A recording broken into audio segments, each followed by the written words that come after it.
অনেক পথ পেরিয়ে আজকে চলে গেলাম ৩০০ ফিটের একই সাথে বিখ্যাত এবং কুখ্যাত ফিশ লাগুন রেস্টুরেন্টে। আসসালামু আলাইকুম, welcome to my another blog. আজকের ব্লগটা একটু বেশিই বড়, কারণ ৩০০ ফিটের এই রাস্তা যেন আর শেষ হয় না। গাড়ি যেন চলছে তো চলছে, থামার কোনো নামগন্ধ নেই। জানেন তো, কিছু কিছু পথ গন্তব্যে পৌঁছানোর জন্য হয় না। দুপাশে রয়েছে বিশাল রাস্তা, গাছ, অল্প কয়েকটা মানুষ আর বিশাল নীল আকাশ। এরকম খালি রাস্তার জার্নি কিন্তু আমার বেশ পছন্দ। গাড়ি চলবে তো চলবে। লং ড্রাইভ আমরা অনেকেই কম বেশি পছন্দ করি, এবং লং ড্রাইভের কিন্তু মজাও আছে। তাও আবার সারা সপ্তাহের অনেক ব্যস্ততার পর যদি এইরকম একটি সুন্দর জায়গায় ঘুরতে যাওয়া হয়, তাহলে তো কোনো কথাই নেই। আজকে এমন একটি রেস্টুরেন্টে যাব যেটাতে আমরা প্রথমবার এসে ঢুকতে পারিনি। প্রথমবার এসে অনেকক্ষণ লাইনে দাঁড়ানোর পর যখন ঢুকতে পারিনি, তখন কিন্তু বেশ চিল্লাচিল্লি হয়েছে।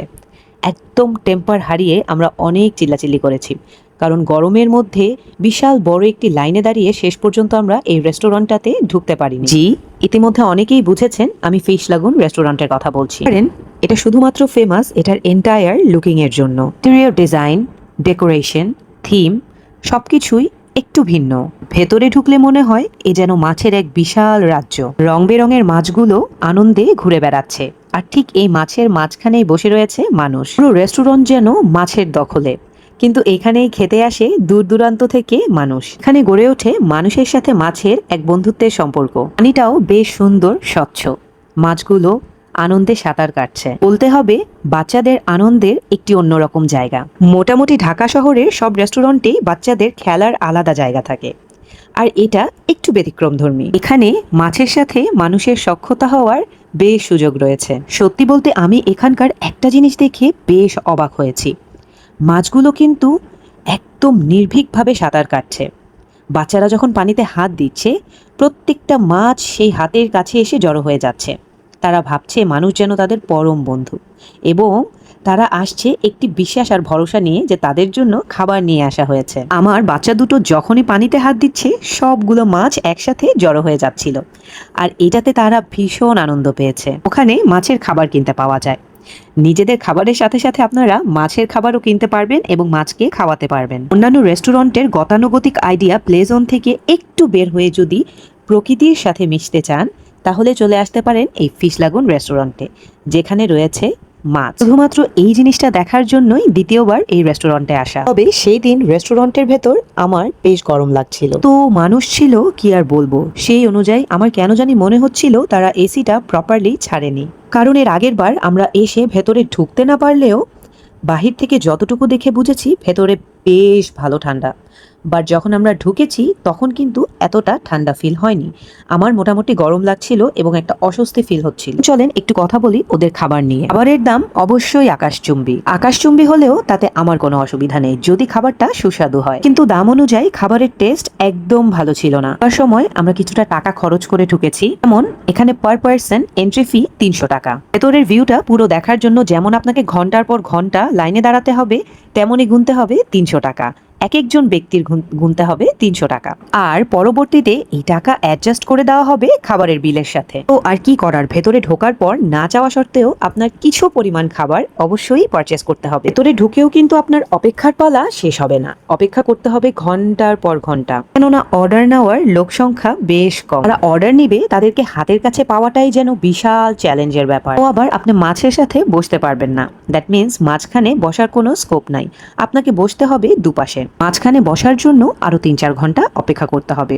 যদি আপনি ৩-৪ ঘন্টা অপেক্ষা করার জন্য রাজিও হয়ে যান, তারপরেও মনে হয় বসতে পারবেন না, কেননা সেই দিনই কোনো সুযোগ থাকবে না বসা। আর এমন ঘন্টার পর ঘন্টা অপেক্ষার প্রহর গুনতে গুনতে যখন আপনার বিরক্ত ভাব আসবে, কোনো কিছুই ভালো লাগবে না, আর খাবার তো দূরের কথা, খাবারও আপনি তেমন সুস্বাদু পাবেন না, তখন আপনার এই জায়গাটা একদম ওয়ার্থলেস মনে হবে। আর এরকম ওয়ার্থলেস জায়গায় আসার জন্য আমরা সবাই পাগল, ইনক্লুডিং মি। বলতে পারেন শুধুমাত্র ওদের এই ইউনিক থিমটার জন্যই এই পুরো রেস্টুরেন্টটা চলছে। তবে হ্যাঁ, আমি ওদের সব খাবার টেস্ট করিনি। এখন আপনারা হয়তোবা বলতে পারেন আমি ওদের খাবারের টেস্ট কিভাবে বুঝেছি। আমি ঢোকার সময় যেই অ্যামাউন্ট টাকা দিয়ে ঢুকেছি, শুধুমাত্র সেই অ্যামাউন্টের ফুডই পারচেস করেছি। আর কি বলবো, আমাদের ফুডের আইটেমের মধ্যে ছিল স্যুপ, ফ্রেঞ্চ ফ্রাই, ড্রিঙ্কস। তো এই স্যুপ, ফ্রেঞ্চ ফ্রাই আর ড্রিঙ্কসের প্রাইসই আসছে 2100 টাকা। আমি জায়গা না পেয়ে অনেকক্ষণ দাঁড়িয়েছিলাম, তারপর রীতিমতো আমার পায়ে ব্যথা করছিল। তো আর কি করার, মাঝখানে তো বসার সুযোগ হবে না, মাঝখানে যাওয়ার জন্য যেই ওয়েটা তারা করেছে সেটার মাঝখানেই আমি বসেছিলাম। ঠিক পাশেই একটি ছোট বাচ্চা ছিল, সে মাছের সাথে বেশ আনন্দ করছিল। তো ওর আনন্দ দেখে আমিও একটু মাছের সাথে খেলা করলাম। তবে এই রেস্টুরেন্টে রয়েছে বিশাল একটি টিভি। অনেকে আবার এই টিভির সামনের সিটগুলো দখল করে ঘন্টার পর ঘন্টা কাটিয়ে দিচ্ছে। আসলেও এসি কমিয়ে দেওয়ার পেছনে একটা কারণ আছে, সেটা হচ্ছে একবার যে বসছে সুযোগ পেয়ে মাঝখানে মাছের সাথে খেতে, সে কিন্তু আর উঠছে না। তো দেখা যাচ্ছে পরবর্তী যারা রয়েছে, ওয়েটিং লিস্টে যারা রয়েছে, তারা কিন্তু আর সুযোগ পাচ্ছে না। তো এই হচ্ছে অবস্থা, একবার সিট পেলে কেউ আর ছাড়ছে না। সবাই ঘন্টার পর ঘন্টা বসে গল্প করছে, ইভেন দো তাদের খাওয়া শেষ হয়ে গিয়েছে, তারপরেও বসে আছে শুধুমাত্র গল্প করার জন্য। আর অপরদিকে কিছু মানুষ ঘন্টার পর ঘন্টা অপেক্ষা করেই যাচ্ছে। তো দেখা যাচ্ছে ভিড়টা সেভাবে কমে আসছে না। সেই দিন আসলে আমার আম্মু আমার সাথে গিয়েছিলেন।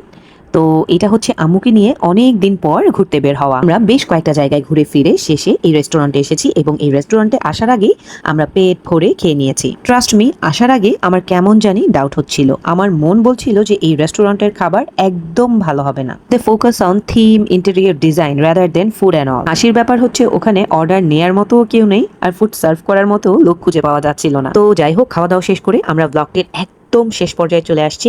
ব্লগটা বেশ বড় হয়েছে, কারণ এই রেস্টুরেন্টের একদম ইন ডিটেইলসে আপনাদেরকে আমি জানিয়ে দিয়েছি। মধ্যে অনেকেই হয়তো বা রেস্টুরেন্টটা ভিজিট করতে গিয়েছেন, হোপফুলি উনাদের আর আমার মতামত সেম হবে। পরবর্তীতে রেস্টুরেন্ট থেকে বের হয়ে আমরা গাড়িতে করে ঢাকার উদ্দেশ্যে রওনা দিলাম। এই রাস্তাটা বেশ সুন্দর, দুপাশে লাইট আর গাছ এবং খালি রাস্তা, কোনো প্রকারের কোনো জ্যাম নেই, একদম গাড়ি টেনে চলে যাচ্ছে। তো আমার মতো আপনারা কারা কারা ঘুরতে পছন্দ করেন এবং ইতোমধ্যে এই ফিশ লাগুন রেস্টুরেন্টে গিয়েছেন, তারা অবশ্যই কমেন্ট বক্সে জানাবেন। তো ব্লগ জুড়ে কিন্তু এই রেস্টুরেন্ট সম্পর্কে আমি আমার মতামত বলে দিয়েছি। এখন আপনাদের পালা, আপনারা যদি যেয়ে থাকেন তাহলে মতামত জানাবেন, আর যদি না যেয়ে থাকেন অবশ্যই একবার হলেও যাবেন। তো আজকে এতটুকুই, ইনশাল্লাহ দেখা হবে আরো কোনো নতুন ব্লগের সাথে। টিল দ্যাট টাইম সবাই ভালো থাকবেন, সুস্থ থাকবেন। আল্লাহ হাফিজ, আসসালামু আলাইকুম।